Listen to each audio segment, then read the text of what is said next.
Toujours à maximum 100 km autour de Strasbourg, je vous emmène à travers l'Alsace à bord de mon vélo solaire autonome en énergie à la rencontre des producteurs locaux. Bienvenue dans un nouvel épisode. Salut, je suis au pied de la cathédrale Notre-Dame au cœur de Strasbourg et c'est le départ de mon périple à 100 km maximum autour de Strasbourg à la rencontre des producteurs locaux. C'est parti!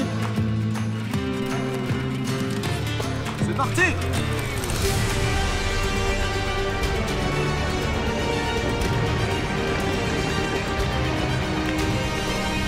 Je vais voyager en réduisant au maximum mon impact grâce à ce vélo électrique un peu particulier puisqu'il produit lui-même son énergie grâce à son panneau solaire.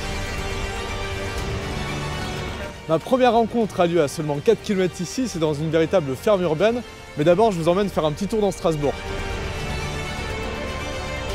Ce qu'il faut savoir, c'est que Strasbourg, c'est le premier centre urbain qui a été classé intégralement au patrimoine mondial de l'UNESCO. Et quand on traverse le quartier de la Petite France, qui est absolument immanquable ici à Strasbourg, on comprend mieux pourquoi. C'est absolument magique et fabuleux.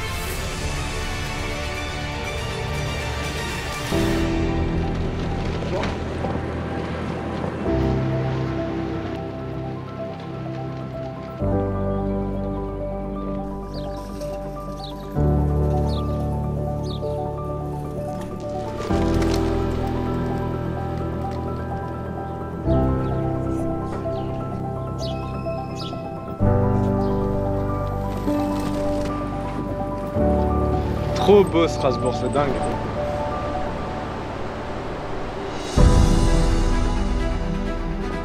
Changement total d'ambiance, on rentre ici dans ce qu'on appelle la Neustadt, ça veut dire la ville nouvelle. En fait, à la fin du 19e, quand l'Alsace est devenue allemande, le Reichsland a voulu faire de ce quartier une véritable vitrine. Et à l'époque, ça a fait tripler la taille de la ville.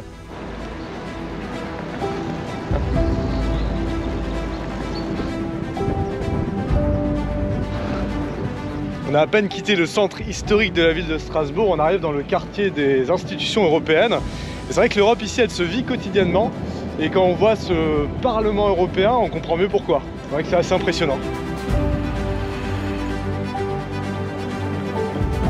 C'est beau et qu'est-ce que ça sent bon toutes ces fleurs là.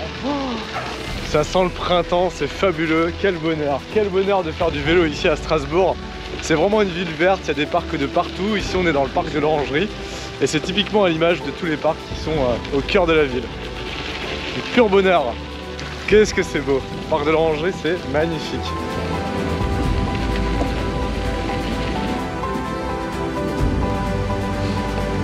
Ici on est au bord du Rhin et il suffit de prendre cette passerelle, la passerelle des deux rives, pour arriver de l'autre côté à Kiel, en Allemagne. Je serais bien allé faire un tour, mais je suis attendu pour la rencontre.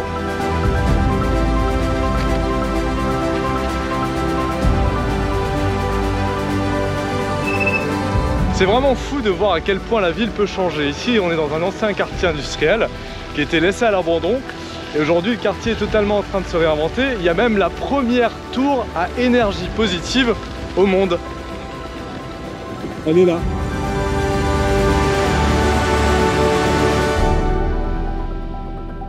Pour ma première rencontre, j'ai rendez-vous avec Fatima Riahi. Elle a créé il y a 20 ans les Jardins de la Montagne Verte à seulement 4 km de Strasbourg, dans l'objectif de réinsérer des personnes en difficulté. Bonjour! Bonjour Jérôme, bienvenue!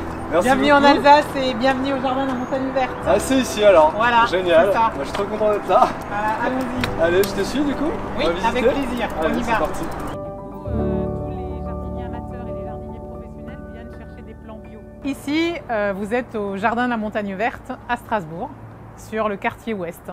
C'est une association créée depuis 2001 et sa mission c'est l'insertion sociale et professionnelle des personnes.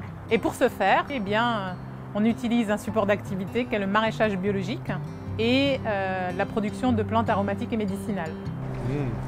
C'est bon, hein? J'ai créé les Jardins de la Montagne Verte parce que j'avais une vraie envie d'abord de changer de vie, d'une, et de deux, de créer un outil qui permette à des personnes de se remettre debout, reprendre à la fois de l'espoir et puis le chemin du travail. Et l'idée principale, c'est qu'on arrive sur la nature, le vert, le travail laborieux d'agriculteurs, de jardiniers, de primeristes, de serristes. Et demain, on peut être travailleur social, demain on peut être agent de production ailleurs, on peut créer sa propre entreprise. Voilà, c'est ça ce qu'on propose. Actuellement, on accueille 80 personnes en insertion. Sur l'année, on en accueille 150. Et donc 80 parce qu'on a un turnover régulier. Dès que quelqu'un a trouvé une solution, eh bien, il est remplacé, etc., etc. Et je crois que c'est ça qui est important. C'est que la terre, en fait, je crois qu'elle nous ressource. Le fait de réfléchir sur la terre et sur ce qu'elle nous apporte, elle nous nourrit, mais elle nous répare. Les gens qui viennent chez nous, quelquefois, ils sont un peu...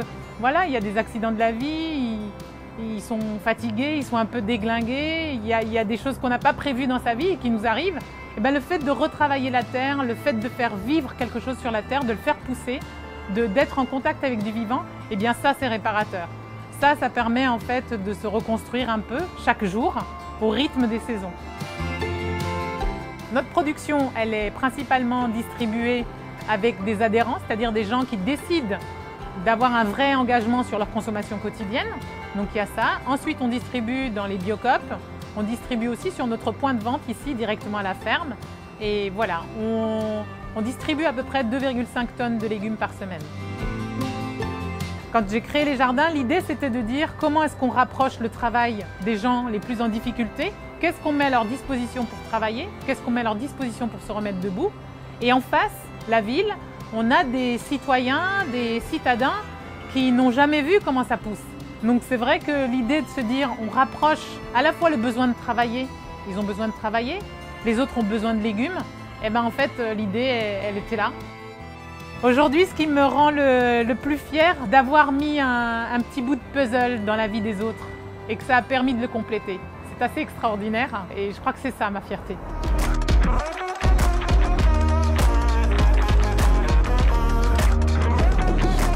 C'était vraiment super ce petit moment d'échange avec Fatima et ça montre effectivement qu'il est possible de concilier une ville avec une production maraîchère urbaine. Finalement, ce verre, on le retrouve un petit peu partout dans la ville et c'est vrai qu'il y a des pistes cyclables absolument partout. Et je comprends mieux maintenant le terme vélo optimiste, ce terme qui est employé ici à Strasbourg pour qualifier cette ville verte. Super première étape, à demain!